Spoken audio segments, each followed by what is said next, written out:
सोनिया को नींद नहीं आ रही थी, इसलिए वो दारू पी रही थी। शायद वो किसी का इंतजार कर रही थी। जल्दी ही उसे घर के बाहर किसी के कदमों की आहट सुनाई देती है। घर के बाहर एक बंदा घूम रहा था, जिसे देखकर सोनिया अपने कमरे में आकर बैठ गई और फिर अपने कपड़े उतारने लगी। जल्दी ही कोई आकर उसकी गुफा में धमाके करने लगा, जिसके सोनिया भी खूब मजे ले रही थी। अगले दिन सोनिया अपनी दोनों बहनों के साथ बाहर घूमने जाती है। सबसे छोटी रिया सोनिया के साथ बैठी थी, जबकि माया पीछे बैठी थी। रास्ते में कुछ फौजी उन्हें रोककर उनसे पूछताछ करने लगे, क्योंकि अक्सर ही यहाँ नक्सली घूमते रहते थे। इसी बीच एक फौजी उन्हें पहचान लेता है। वो इनके पिता को जानता था, इसलिए वो अपने साथी से उन्हें छोड़ने को कहता है। तीनों बहनें फिर से आगे बढ़ने लगती हैं। इनकी माँ इनके बचपन में ही मर गई थी, जबकि इनके पिता फिन की 1 महीना पहले मौत हो गई थी। तीनों जल्दी ही एक नदी के पास आती है और फिर उसमें मस्ती करने लगती है। तीनों बहनों में बेहद प्यार था। रात को तीनों बहनें खाना खा रही थीं। खाना खाने के बाद जैसे ही माया उठती है तो एक गोली चलने की आवाज आती है, जिससे छोटी रिया बेहद डर गई। माया बाहर देखकर कहती है कि जरूर फौजियों ने नक्सलियों को पकड़ लिया होगा। अपनी बहनों के सो जाने के बाद सोनिया आज फिर किसी का इंतजार करने लगी। कदमों की आहट सुनकर वो जब बाहर देखने आती है तो उसे दरवाजे पर जख्मी नक्सली दिखता है। सोनिया की चीख सुनकर उसकी दोनों बहनें भी बाहर आ जाती है। सोनिया पुलिस के पास जाने की बात करती है, क्योंकि वो किसी नक्सली को अपने घर में नहीं रखना चाहती थी, लेकिन रिया जख्मी की मदद करना चाहती थी। जल्दी ही सोनिया की दोनों बहनें उसे एक कमरे में लेकर जाने लगती है। इस बंदे की टांग पर गोली लगी थी। सोनिया डॉक्टरी की पढ़ाई कर रही थी, इसलिए वो गोली निकालने लगती है। इस बंदे का नाम जीवो था। गोली लगने के कारण जीवो को बुखार हो गया था, इसलिए सोनिया रिया और माया को उसका ख्याल रखने को कहती है। जख्मी जीवो जब बाथरूम जाता है तो माया उसे देखने लगती है, क्योंकि उसे जीवो अच्छा लगने लगा था। इसके बाद माया उसके साथ ही लेट जाती है। अगली सुबह जैसे ही जीवो की आंख खुली तो वो कमरे में छानबीन करने लगा। जल्दी ही उसे एक अलमारी से कई प्रॉपर्टीज के कागज मिलते हैं। वो अभी उन्हें देख ही रहा था कि तभी कोई आवाज सुनकर वो उन्हें रख देता है। माया उसके लिए नाश्ता लेकर आई थी। उसके पूछने पर जीवो बताता है कि मैं दूसरे शहर से यहाँ घूमने आया था, लेकिन फौज वालों ने मुझे नक्सली समझ लिया। माया अब उसे अपने और अपने परिवार के बारे में बताने लगी। वो बताती है कि मैं बड़े शहर जाकर नौकरी करना चाहती हूँ। मेरी बड़ी बहन सोनिया डॉक्टर बनना चाहती है, जबकि हमारी रिया की इच्छा यहीं रहने की है। सोनिया छुपकर उनकी बातें सुन रही थी। वो समझ गई थी कि माया जीवो की तरफ आकर्षित होने लगी है। कुछ देर बाद रिया और माया घर के काम कर रही थी। तभी सोनिया उनके पास आती है और रिया को जीवो का ख्याल रखने को कहती है, लेकिन माया उसके फैसले से खुश नहीं थी, क्योंकि सोनिया उसे जीवो से दूर रख रही थी। इधर तीनों बहनें घर के बाहर बातें कर रही थी, जबकि घर के अंदर जीवो सोनिया के कमरे में कुछ ढूंढने लगा था। रात होते ही रिया जीवो के लिए खाना लेकर आती है। जीवो खाना भी खा रहा था और रिया से बातें भी कर रहा था। बातें करते करते दोनों करीब आने लगे और तभी सोनिया आकर रिया को वहाँ से भगा देती है। जीवो समझ गया था कि सोनिया उसे पसंद नहीं करती। सोनिया की नजर में जीवो एक मुजरिम था, इसलिए वो उससे कहती है कि मुझे उम्मीद है कि तुम ऐसा कुछ नहीं करोगे जिसके लिए तुम्हें पछताना पड़े। कुछ देर बाद तीनों बहनें अपने वकील के साथ बैठी थीं। असल में इनके पिता को मरे हुए 1 महीना हो गया था, लेकिन अभी तक उसकी जायदाद इनके नाम नहीं हुई थी, इसलिए तीनों ने अपने वकील से बात करने के लिए उसे घर बुलाया था। जायदाद अपने नाम होते ही तीनों बहनें अपने अपने रास्ते निकलने वाली थीं। कुछ दिनों बाद वकील फिर से इनके घर आता है और इन्हें बताता है कि तुम्हारे पिता की सारी जायदाद तुम्हारे नाम हो गई है। ये सुनकर तीनों बहनें बेहद खुश हो गई। वकील बताता है कि जिस जमीन का केस चल रहा था वो भी हमने जीत लिया है। इनकी सारी बातें ऊपर खड़ा जीवो भी सुन रहा था और बातें सुनता सुनता वो अपने अतीत के बारे में सोचने लगा। असल में सोनिया का पिता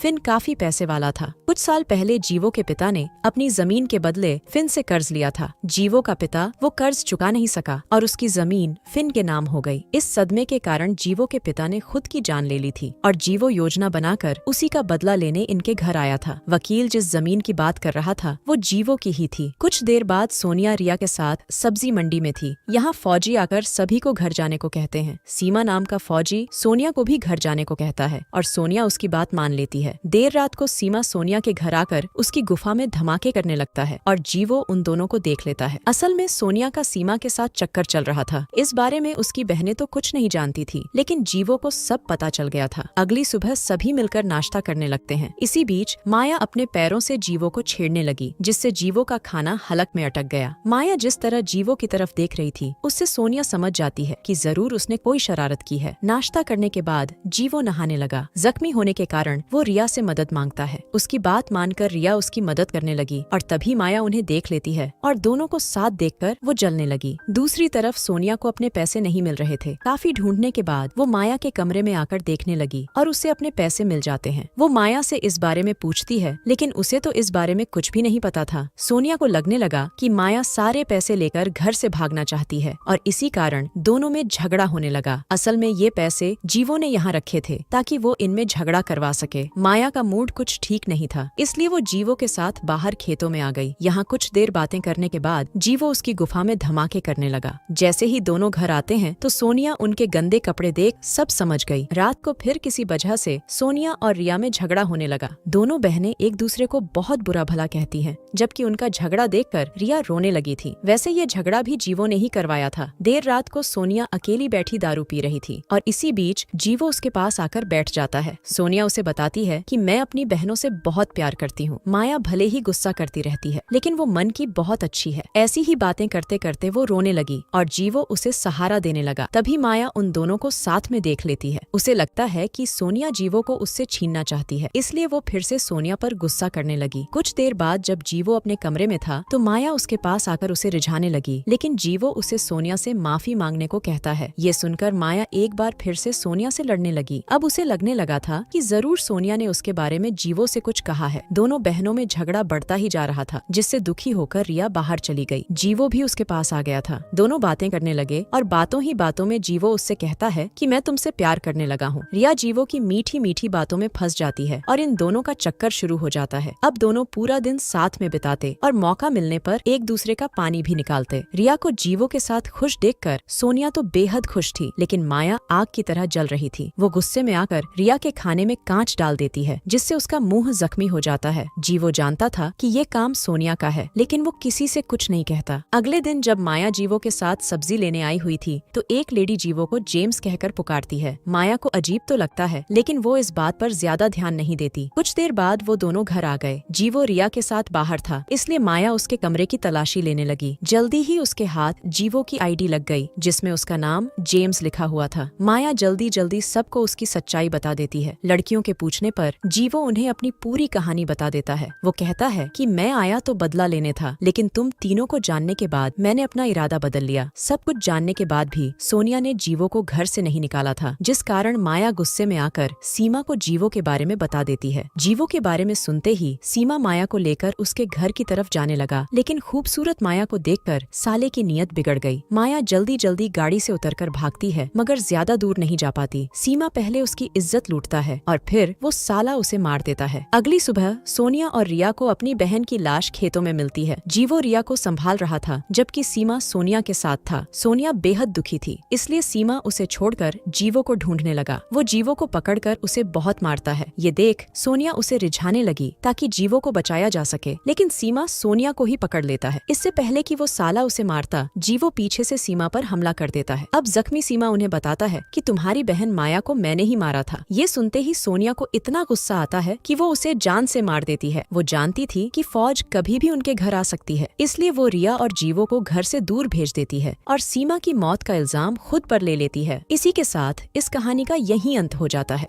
हमारी वीडियो देखने के लिए बहुत बहुत धन्यवाद।